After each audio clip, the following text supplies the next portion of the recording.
United States, and a lot of people 32 million of the deadliest animals are about to be dropped in the United States, and a lot of people think this is actually a good idea. Google, out of all of the companies, they're the one who wants to do this. They want to drop 32 million mosquitoes in California and in Florida as part of its debug program. So this is why they want to do it according to them. They're going to tap into their technology. They're going to breed 32 million male sterile mosquitoes in a lab, which will then lower the number of illness spreading bugs when they release them into the wild or whatever. So like I said in the beginning, mosquitoes are labeled the world's deadliest animal because they killed more people than any other creature in the world because of the diseases they spread. But they will all be male mosquitoes. The reason they're all going to be male is because males don't bite. They're also all going to be carrying this certain type of bacteria which stops them from having offspring with wild female mosquitoes. So when they All right, first and foremost, I want to give all praises, honor, glory, and fear to Yahweh, Bahashim, Yahweh Shai, Bahashim, Rahakwadash. Also, I want to give double honors to the elders and apostles of Great Millstone, who I learned this truth from, and peace and love to the Lord's hopeful elect. All right, straight to the point. You hear it. I remember it's been over 10 years, man, when Bill Gates first came on the scene talking about all this mosquito stuff. He was talking about this very thing over 10 years ago, man. All right, so here we find ourselves dealing with a mad scientist here. Now they can say that they're going to release these mosquitoes in the name of good, in the name of, solving problems that don't really even exist. The people are very circumspect. Hey, the prophets are very circumspect, and we do beg to differ. We can't confirm nor deny if them releasing these mosquitoes is going to prove itself to be horrific, but the track record with Esau, Edom, a filtering time through prophecy, these guys may really be releasing some wicked stuff here. Okay, you got the World Cup coming. A lot of people, Atlanta's preparing for all of this shit right in the middle of a damn pandemic. They're saying it's getting in the thousands with the Ebola issue happening.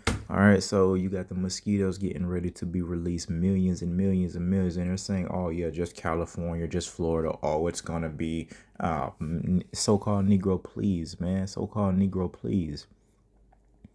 There it is. Look at that video of Bill Gates releasing mosquitoes into an audience. Look at that. 16 motherfucking years ago. This is nothing new.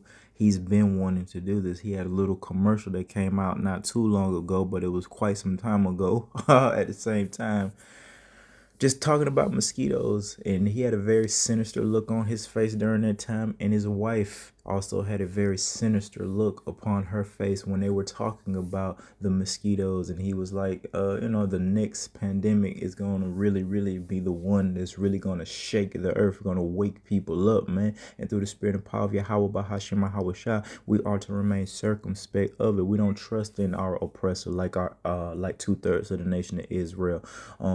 They're in awe. That's why they're gonna end up eventually bowing down and submitting and taking part of this system, this beast system that they're getting rapidly ready to change to digital currency, and facilitating that digital currency. What is it going to be? The mark of the beast spoken of in the book of Revelation. So we don't need to even, I mean, it's pretty much the point. This is 2 Corinthians 2:11.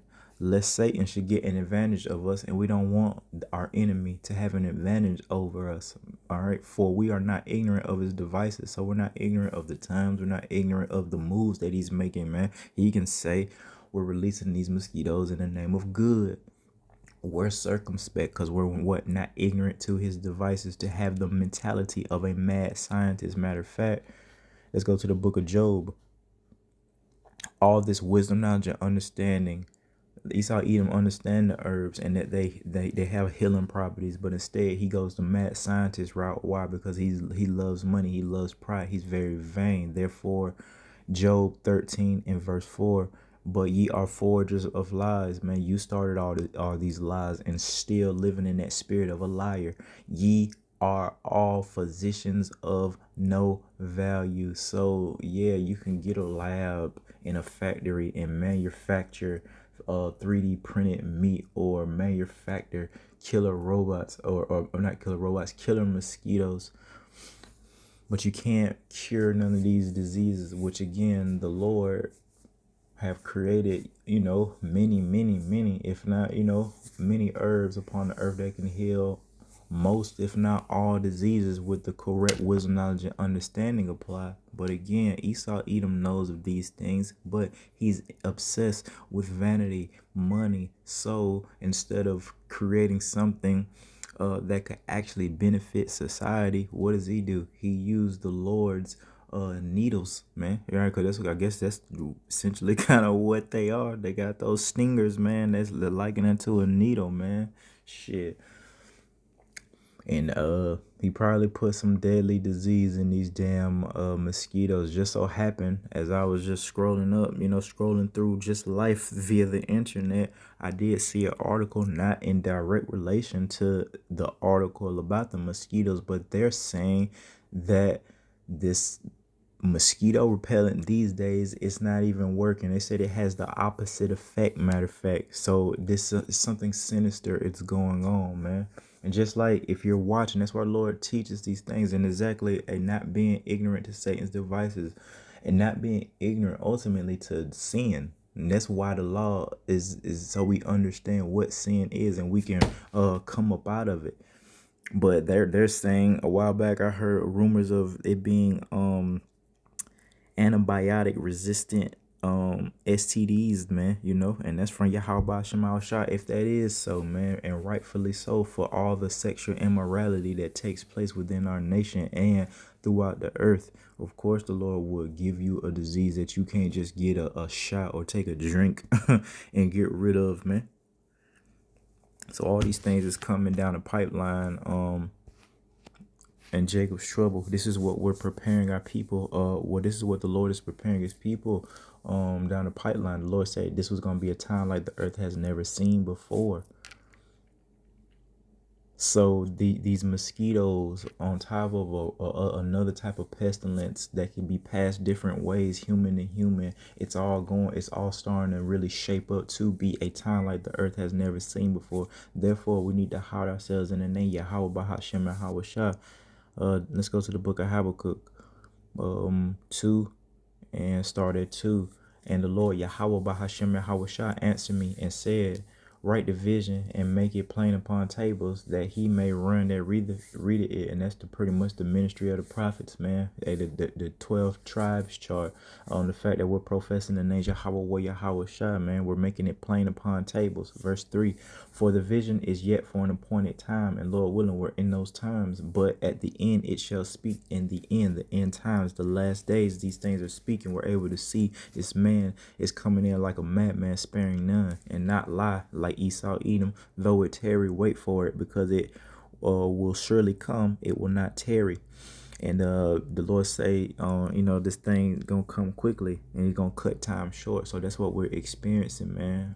A certain haste, and you still got the wars, the rumors of wars. They're talking about ain't no ceasefire happening. So that's good. That means the Lord is not letting this thing die down. You got the ice agents starting to crank back up. You got Jake still being hung from trees here and there. It's starting to put a spirit of division amongst the white people, white and black people, even more. So all these things are going to come to a head pretty soon. You'll have race versus race. You'll have gender versus gender, age versus age. All these things, man, the Lord said he came to bring. Remember, he said he didn't come to send peace. Think not that the Lord came to do that, but a sword being symbolic for war, division. And the Lord said the man foes should be they of his own household. First and foremost, this Bible is written to the believers. So the Lord is telling you believers, that your enemies is going to be they of your own household. But even in these wicked unions, the Lord is going to break it all up. You want to be girl on girl, you want to be guy on guy. Do you think that the Lord is going to let you prosper in folly and mirth? No, he's going to give you over to a destructive spirit of mayhem and chaos, man. And that's what's going to be flourishing throughout these so-called households in Babylon the Great, especially you 2/3 of the nation of Israel, because the Lord said he was going to start his judgment at his house, starting with the Israelites, you so-called blacks, Latinos, and Native Americans, man. Okay, let's go to the book of 1 John. 1 John 5 and 3. For this is the love of God. Yahweh Shema Shah. How do we show love to the Lord? That we keep his commandments. That's how. If you're a prophet, you prophesy, you teach, feed his sheep. And his commandments are not grievous. So that's the point. The commandments, the law is not grievous. So to the 2/3 it is, because ultimately we have the understanding that the Lord is not dealing with them, meaning, he didn't bless them with this wisdom, knowledge, and understanding. So to them it is grievous. Scripture speak about the grievous sword, man. Obviously it means something not good. So the people who's going to take that mark of the beast because of their lack of faith, their lack of fear, they're going to end up with a grievous sword, man. And but the Lord is saying, in order to prevent you from that type of judgment, follow the law, keep the law to the best of your ability, acknowledge the law, and the law, it's not grievous, man. Let me get that word grievous real quick.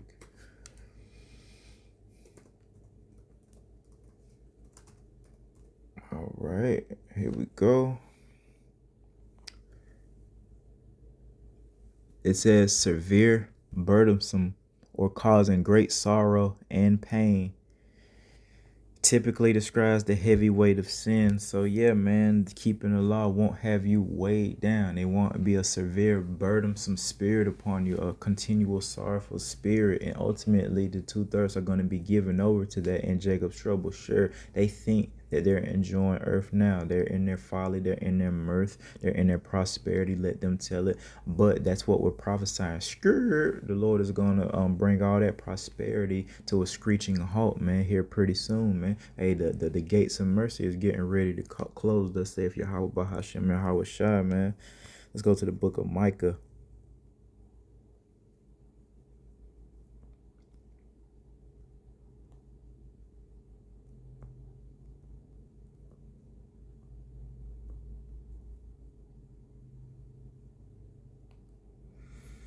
Two and 10. And it reads, Arise ye, so wake up, get up, and depart. Wake up out of that sleep, that slumber, that confused state, for this is not your rest. And this is what we tell our people. Hell, we're in our captivity to this very day. They buck up against it. They don't like the way that sounds. Scriptures speak about our people desiring smooth things. They want us to prophesy deceits. They rather believe a beautiful lie than adhere to the ugly truth. For this is not your rest, and that's the ugly truth, that we're in captivity because it is polluted. It shall destroy you. This place is polluted, and it has utterly destroyed our people, even with a sword destruction. And we're going to see that sword destruction via the ultimate judgment, which is going to be that lake of fire, caused by the nuclear missile shot off in the midst of World War III, namely here in Babylon the Great, the so-called USA, because let's just make it plain upon tables. The USA is pissing everybody off. Let's make it plain upon tables, eh? The USA is pissing everybody off, man. And thus saith Yahweh Shema Hawashah, putting the spirit on these other nations to see that all these things are written throughout the scriptures. Our people had no idea what the Lord was talking about throughout these scriptures. They had no idea who Esau was, who we were, who the true names of the Lord. All right. But now these things have been revealed unto the Lord's servants. That's in Amos 3 and 7. Amos 3 and 7. Contrary to popular belief, this isn't for everybody. Surely the Lord God, which is Yahweh, and his only begotten son, Yahweh Shai, will do nothing. He don't have to do nothing. But he revealeth his secret unto his servants, the prophets, and made the point to say, hey, they servants, man. The Lord got servants, man. He revealed his secrets unto them because that's the way he want to do it. Okay? And a lot of people, damn near everybody, don't like that. They're jealous, and we can understand that. We get it. You're still going to be judged. You're still going to be dealt with accordingly if you buck up against Yahweh Shema Shai and his family. Lord willing, we're putting on as the Lord's family. We're being brought back to Yahweh, through Yahweh Shai, man, through our faith, through our obedience. Lord willing, we endure unto the end, and we receive that reward. But it's about endurance. It's about integrity, which 2/3 don't have, man. They don't have. Let's go to the book of Haggai 1 and 2. Thus speak the Lord of hosts, saying, this people say the time is not come. So when we say, arise ye, depart, now it's time to await. Our people say, it ain't this time that all these things are going to happen. Okay.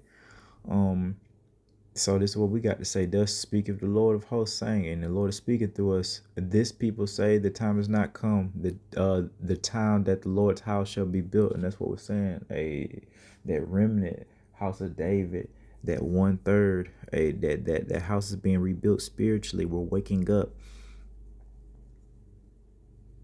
Then came the word of the Lord by Haggai the prophet, saying, it is time for you, O ye, to dwell in your sealed houses, and this house to lay waste. But the whole point being, man, is the spirit upon our people, saying that what we see is for many days off. They think that it's not going to happen in their lifetime. The scriptures speak about us having a more sure word of prophecy. They're really just scared and really just making excuses because they're prideful. Pride goes before destruction, and it takes a humbled person to be able to say, you know what, I'm wrong, you're right, I'm wrong, I've been teaching, I've inherited lies, and I've been teaching those lies. I have to come up out of it. Nah, the women not gonna do that. They real prideful, man. And the dudes coming in the spirit of a female are not gonna be able to say I'm wrong. Every brother in this thing, we constantly go through ups and downs with Yahweh Shema Shai, constant disappointment daily of feeling like we haven't done enough, falling short of the glory of Yahweh Shema Shai. The Lord deals with balance, but let's just keep it real.